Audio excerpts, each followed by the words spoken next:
नमस्कार, जय हिंद, वंदे मातरम। आप सभी विद्यार्थियों का स्वागत है आपके अपने यूट्यूब प्लेटफॉर्म उदय एजुकेशन में। विद्यार्थियों, आज के इस वीडियो में लेके आया हूँ वार्षिक परीक्षा की दृष्टि से इम्पोर्टेंट कक्षा 7 का संस्कृत विषय का पेपर, जो कि इस बार आपके आने वाले वार्षिक परीक्षा की दृष्टि से अति महत्वपूर्ण रहने वाला है और आप सभी विद्यार्थियों के लिए ये पेपर है ये वरदान साबित होने वाला है। तो आपसे निवेदन रहेगा, वीडियो को अंत तक देखिएगा, वीडियो को लाइक और अभी तक आपने चैनल को सब्सक्राइब नहीं किया है तो विद्यार्थी चैनल को सब्सक्राइब जरूर कर दीजिएगा। विद्यार्थियों, इस प्रश्न पत्र को पूरा देखना है। सारे के सारे प्रश्न मैं उत्तर सहित लेकर आया हूं और बिल्कुल इनमें से ज़्यादातर प्रश्न आपके एग्जाम में सीधे ही पूछे जाएंगे। तो इस वीडियो को अंत तक देखिएगा। आप इस वीडियो को कहां से देख रहे हैं कमेंट करके भी जरूर बताइएगा।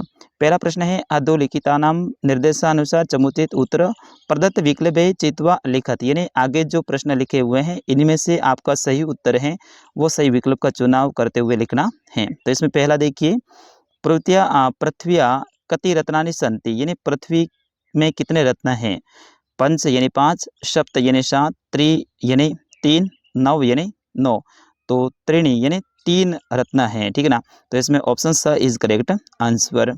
फिर उसके बाद में दूसरा प्रश्न है, इसमें आपका जो सही आंसर है वो मगध देश से होगा, ठीक है ना, मगध देश से होगा। फिर उसके बाद में तीसरा प्रश्न है, कृष्ण मूर्ति कति कर्म करा आसन। तो इसमें आपका जो सही आंसर होगा अष्टो यानी 8, ठीक है। फिर उसके बाद में चौथा प्रश्न है, मनुष्याणा शरीरस्थे महान रिपु कह। यानी मनुष्य के शरीर में महान जो दुष्ट हैं दुश्मन है वो कौन है? तो आलस्यम यानी आलस है, ठीक है। फिर उसके बाद में अगला है, रमाबाई ब्रह्म समाजे प्रभाविता किम अकरोत। यानी रमाबाई हैं, इन्होंने ब्रह्म समाज की स्थापना कैसे की थी? तो किसका ज्ञान देते हुए की थी? तो वेदा अध्ययनम यानी वेदों का ज्ञान देते हुए की थी। तो ऑप्शन अ इज करेक्ट आंसर। फिर उसके बाद में छठा प्रश्न है, अपर्णा अति नामन का प्रतिष्ठा आसित। तो विद्यार्थियों इसका सही आंसर होगा पार्वती का नाम था ये। अपर्णा किसका नाम था? पार्वती का नाम था। फिर उसके बाद में अगला प्रश्न है, अस्माकम देशे ध्वज कीदृश असति। यानी हमारा देश का ध्वज है वो कैसा है? तो इसका सही आंसर होगा द्विवर्ण यानी ऑप्शन ब इज करेक्ट आंसर। फिर उसके बाद में आठवां प्रश्न है, गिरिजाया गृह सेविकाया नाम किमासित। तो विद्यार्थियों इसका सही आंसर होगा, उनका नाम था दर्शना, यानी option the is correct answer. फिर उसके बाद में अगला प्रश्न है, प्रकृति सर्वेषु कथम व्यवहरति। तो विद्यार्थियों इसका सही आंसर होगा समतेन, यानी ऑप्शन द इज सही आंसर। फिर उसके बाद में आपका 10वां प्रश्न है, चटकाया निंड कुत्र अपवतत। तो इसका सही आंसर होगा भूवि, यानी ऑप्शन स इज करेक्ट आंसर। फिर उसके बाद में 11वां प्रश्न है, गुरुणा गुरु का आसित। तो इसका सही आंसर होगा गुरुणा का गुरु जी का गुरु कौन है? विद्या है। तो विद्या ऑप्शन अ इज करेक्ट आंसर। फिर उसके बाद में 12वां प्रश्न है, संस्कृत भाषा कीदृशी भाषा अस्ति। यानी संस्कृत भाषा है वो कैसी भाषा है? तो प्राचीनतमा यानी बहुत प्राचीन भाषा है। तो इसका सही आंसर होगा प्राचीनतमा, ऑप्शन अ इज करेक्ट आंसर। फिर उसके बाद 13वां प्रश्न है, हरिण की खादती।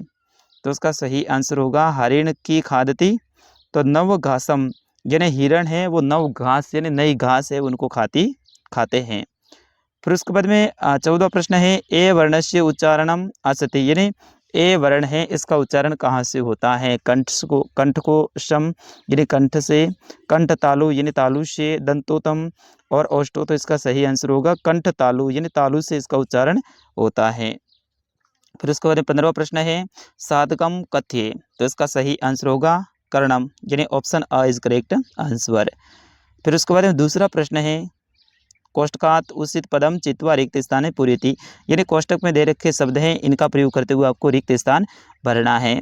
तो पहला है, कौटिल्य अर्थशास्त्र जगति प्रसिद्धम असति। यानी कौटिल्य है इन्होंने अर्थशास्त्र नामक पुस्तक है वो लिखी थी, वो प्रसिद्ध है। तो यहाँ पे अर्थशास्त्र लिखना है। दूसरे में पशु आएगा, तीसरे में अध आएगा, चौथे में करोति आएगा और पांचवें में आएगा जानासी, ठीक है ना। फिर उसके बाद में तीसरा प्रश्न है, ये भी बहुत इंपॉर्टेंट है विद्यार्थियों, एक पदेन उत्तरत। यानी एक शब्द के अंदर आपको उत्तर लिखना है।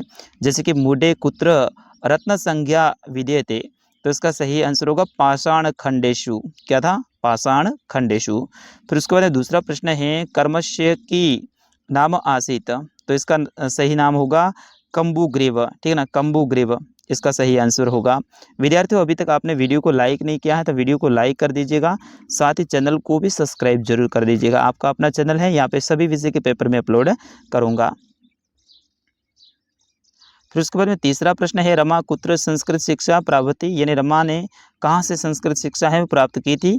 तो स्व मातु, यानी खुद ने अपने माता से प्राप्त की थी। फिर उसके बाद में अगला है कि ब्रूयायत, तो इसका सही होगा सत्य प्रियम च। और फिर इसके बाद पांचवा प्रश्न है, पार्वती तपस्यार्थ कुत्र अगसत, तो इसमें रहेगा गौरी शिखरम, ठीक है। फिर उसके बाद में चौथा प्रश्न है, एक वाक्य न उत्तरत, यानी एक वाक्य के अंदर आपको उत्तर लिखना है। तो इसमें देखिए पहला, श्रीकंठ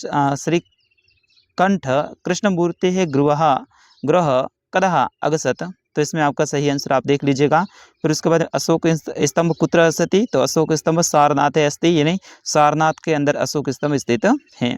फिर उसके बाद तीसरा प्रश्न, ये आपके लिए इंपॉर्टेंट रहेगा, अष्टवर्ष देशिया दर्शनाया पुत्री की समर्थासित, तो इसमें आपका सही आंसर आप आराम से देख लीजिएगा। फिर उसके बाद में चौथा प्रश्न है, मेघनाद मक्षिका किम अबदत, तो इसमें आपका जो है सही आंसर आप देख लीजिए इसमें। फिर उसके बाद पांचवा प्रश्न है, गुरुना गुरु का आसित, तो गुरुओं का गुरु कौन है? जैसे कि अवसद में भी ये प्रश्न आया था, तो विद्या गुरुना गुरु असति, यानी विद्या है वो गुरु का भी गुरु है। फिर उसके बाद में विलोम पदानी लिखित, इनके विलोम पद लिखने हैं, जैसे कि पदानी और एक साइड में विलोम शब्द है, जैसे कि शत्रुताय, तो इसका होगा मित्रताय, यानी शत्रु का मित्र। पूरा यानी पुराना, तो अधुना यानी आधुनिक। मानवा मानव, मानव का होगा दानव, तो दानवा, ठीक है। इस तरह से आपको इनके सुखिन का दुखिन, अपाय का गृहात्वा, तो इस तरह से आपको इसमें लिखना है। फिर इसको छठा प्रश्न है, दो श्लोक लिखित, दो श्लोक आपको लिखना है। आपने किताब में से आपको 4 श्लोक याद करना है, उनमें से 2 श्लोक यहाँ पे लिखना है और 2 श्लोक आपके अनुवाद के रूप में भी आ सकते हैं विद्यार्थियों। फिर उसके बाद में सातवां प्रश्न है, ये भी बहुत इंपॉर्टेंट है, अधोलिखिता पदाना संधि कृत्वा लिखित, यानी आपको इनकी संधि करनी है। जैसे कि यहाँ पे संधि दे रखी है, संधि विषय दे रखा है, इसकी आपको संधि करनी है। जैसे कि पाठ धन आरंभ, तो पाठ आरंभ हो जाएगा, यानी इनका मिलान करना है। पितृ धन आदेश, तो पित्रादेश। फिर उसके बाद में गडगहा धन ओध, तो इसमें हो जाएगा गड्ढोध। और पो धन अक, तो पावक हो जाएगा। इस तरह से आपको इनका संधि करना है। फिर उसके बाद में आठवां प्रश्न है, मंसूजात को सही विलोम शब्द चुनकर लिखिए, तो इनको सही विलोम शब्द सुन के आपको लिखना है। फिर उसके बाद में नवा प्रश्न है, शुल्क मुक्ति स्वीकीय प्रधानाध्यापक कृत्य संस्कृत भाषा प्रार्थना पत्रम लिखित, यानी शुल्क मुक्ति के लिए आपको अपने प्रधानाध्यापक को प्रार्थना पत्र लिखना है। शुल्क मुक्ति या फिर द्विदिवसीय अवकाशार्थम प्रार्थना पत्र आ सकता है, यानी 2 दिन के लिए अवकाश के लिए प्रार्थना पत्र भी आ सकता है। आपको निबंध लिखना है, पर्यावरणम विद्यालय में विद्याया महत्वम मम विद्यालय भी इसमें आप ऐड कर दीजिए, ये भी आपके लिए इम्पोर्टेंट रहेगा। और फिर उसके बाद में समवायो ही दुर्जय इति कथाया सारम हिंदी भाषायां लिखित, इसका आपको कथासार हिंदी भाषा में लिखना है। तो इस तरह से आपके ये प्रश्न आने वाले हैं विद्यार्थियों। पूरा पेपर मैंने अच्छे से समझाया है, आपको बिल्कुल कम समय में पूरा पेपर बताया है। बिल्कुल ऐसे ही पेपर आगामी आपके वार्षिक परीक्षा में पूछे जाएंगे, और भी सभी विषय के पेपर देखने के लिए आप चैनल के साथ में बने रहें। आपको करना क्या पड़ेगा, चैनल को सब्सक्राइब करना पड़ेगा, साथ ही वीडियो को लाइक करना है, प्यारा सा अपना कमेंट करना है, और साथ ही जो बेल आइकन है सब्सक्राइब के पास में उसको ऑल के ऊपर सेलेक्ट कर दो। जब भी हम नया वीडियो डालेंगे तो उसकी सूचना आपके फ़ोन तक पहुंच जाएगी। फिलहाल के लिए इस वीडियो में इतना ही, मिलते हैं अगले वीडियो में, तब तक के लिए मुझे आगे दीजिए। नमस्कार, जय हिंद, वंदे मातरम।